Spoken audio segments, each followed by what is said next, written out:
నిన్ను గెలిపించడం కోసం నేను ఓట్లు ఎన్నో వేయించి కష్టపడి నేను బ్లడ్ డొనేషన్ కూడా నీ పేరు మీద చేసిన. కానీ నువ్వేం చేసినావు? నాకు జాబ్ ఇస్తానన్నావు కానీ జాబ్ ఇవ్వలేదు, తొక్క ఇవ్వలేదు. కానీ నువ్వు బ్లాక్ మనీ మాత్రం బ్లాక్ మనీ 1000 కోట్ల రూపాయలు వెనకేసుకున్నావు. నిన్న నా ఫ్రెండు తల్లి ఐసీయూలో హార్ట్ అటాక్తో చచ్చిపోయింది. 2 లక్షల డబ్బులు ఆపరేషన్కు కావాలని డాక్టర్ చెప్తే వాడి దగ్గర డబ్బు లేదు. ఇక ఏం చేస్తాడో నిరుద్యోగి, వాడు కూడా టెన్షన్తో చచ్చిపోయిండు.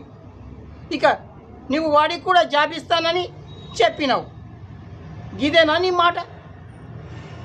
నువ్వు మినిస్టర్ అయ్యావు కానీ నీ బ్లాక్ మనీ వెనకేసుకోవడానికే. అర్థమవుతుందా?